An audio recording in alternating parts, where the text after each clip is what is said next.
we speak to the many concepts humanity in general still holds about God.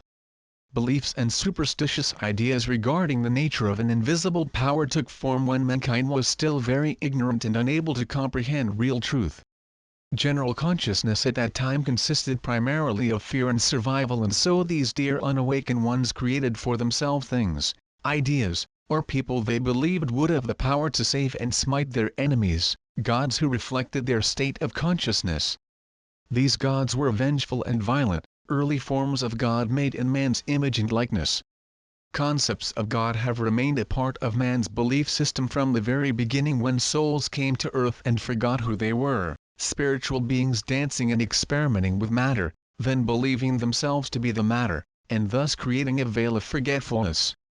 Every soul seeks someone or something that will satisfy his yearning for wholeness, because man's true essence has never forgotten who he really is, that he was created whole and complete from the substance of the divine. The search continues lifetime after lifetime, each experience bringing the soul closer to where he needs to look. It is the story of the Holy Grail, years of seeking and searching after which they came home to find it hanging in a tree. The Holy Grail is within, but it is usually only after lifetimes of searching outwardly that the exhausted seeker gives up and finally discovers it has been within him the whole time. The search has taken many forms over many lifetimes. Idolatry is one form, the belief that there is power in some object, thing, place, or person and then worshipping it. Many on earth are unaware that they are idolaters through their worship of fame, power, or money. Some still see God as a patriarchal old man in the sky wreaking vengeance on anyone who refuses to follow his strict set of rules. This is the God of the Old Testament who still reigns for many who call themselves Christian in spite of the fact that Jesus declared he was bringing a New Testament. This is the preferred God of those who love an excuse to criticize and judge others or commit acts of atrocity while staunchly defending their actions with misinterpreted biblical statements. Many in this group declare that only Jesus is divine, and worship him. This too is idolatry. Some believe God can be very loving if his rules are not breached. This is still a God made in man's image and likeness. Those feeling very New Age might even allow that this nice God could be a woman. All of you in other lives have lived these varieties of God worship. Then there are those who, in the frustration of seeking and never finding, simply decide that there is no God. There comes a time at which the spiritual adept must leave behind all the gods made in man's image and begin to understand and embrace the divine reality of all things as manifestations of the one omnipresent, omniscient, and omnipotent consciousness that is God. Sincere people the world over to this day still seek to find and worship the God of their own making through rites, rituals, beliefs, rules, and an arrogant sense of rightness about their personal belief system. Hundreds of journeys over hundreds of lifetimes prepare every individual to consciously awaken at some point. After lifetimes of fruitless seeking outside of themselves, the prepared soul just gives up, often simply deciding that there is no God. This is the powerful turning point, the end of searching outside of oneself, which serves to unblock and open consciousness to where everything is, within. God can never be understood or known with the human mind. There are those who believe that they do this, but God is too vast to be encompassed or understood by a limited human mind, which is why so many concepts of God were created in the first place. All of you reading these messages are ready to move beyond any remaining obsolete pie-in-the-sky God concepts you may still hold. Any remaining concepts can act to block the full realization of yourself as an expression of the one divine consciousness, which is what you have been seeking over lifetimes. You are not a little bit of God, you are the wholeness of it, for one cannot be divided. You have been accumulating the experiences and knowledge necessary to understand this, it is what you have been seeking. You are ready to clear and move beyond all accumulated doubt and false beliefs about yourself and God. Man is still being taught that he is sinful and flawed and must follow some set of rules and rituals in order to be cleansed or he will be punished. Divine consciousness does not embody man-made concepts. It does not recognize what mankind may choose to be dreaming, for it only knows what is real. God is infinitely being what it is, and all that it is held in place forever by divine law. Ascension is about graduating into a conscious realization of oneness.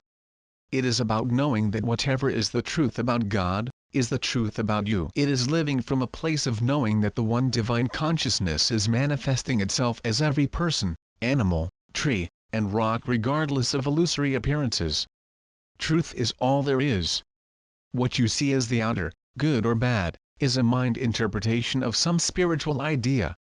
Everything is spiritual, but is perceived according to each one's attained state of consciousness.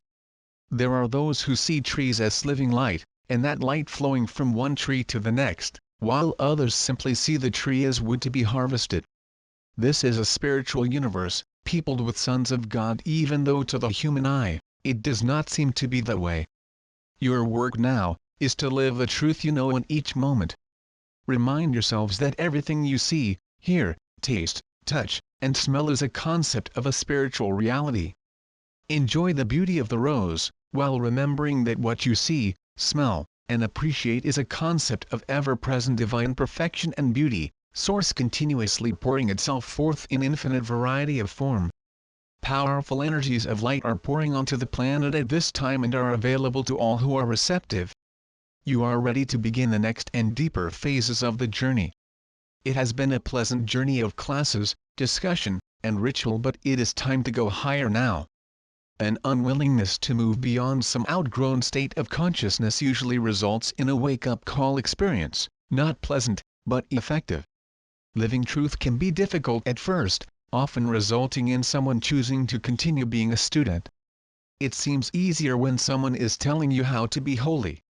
Making the shift from student to master must come at some point, whether in this life or another, but powerful energies are in place at this time to make it easier than ever before. As masters, many of you have already discovered that people are drawn to your energy, wanting to know what it is you know. Some will only be ready for spiritual baby food, while others will be ready for the meat and potatoes of truth. Always use discernment and be guided by your intuition as to which is which. Some can only handle a tiny seed of truth, something as simple as saying, "I think in a past life." A tiny seed of truth has been planted which may or may not take root, but that must never be your concern. Your concern is only that you live out from your highest attained state of consciousness, not holding yourself back in an effort to please some other person or out of doubt that what you know is really truth. Living truth is often thought of as a choice between enjoying life or spiritually evolving. This concept simply reflects world beliefs of duality and separation. The energy of joy is the closest to divine energy. Spiritual growth is not the end of having fun, doing the things you love, or being with others unless you believe it. The belief of suffering as a quality of spirituality is a lingering false belief based in ignorance and false interpretations of truth. Begin the changes you may need to make, gradually. The spiritual journey is not a race, but the loving, gentle, and gradual awareness and integration of truth. One person may recognize a need to gradually wean himself from watching or listening to constant news coverage, while another may realize that his habit of continuously seeking to accumulate more stuff is just the belief that this guarantees security. It is usually the small and seemingly unimportant habits that keep one stuck in old energy. By staying alert to whatever people, acclivities, and beliefs no longer resonate with you, you are able to move beyond them. Free will is a law, forever honored and respected regardless of whatever choices you make. All are deeply loved and admired by those on this side for the courage shown by humans each day. Never is or will there be judgment, for the choice of how you live and believe can never be taken from you. We simply remind you that the time you have been hoping for is here now, and you are ready. Your hard work over lifetimes has brought you to the brink of a new state of consciousness, should you choose it. We are the ARCTURIAN group,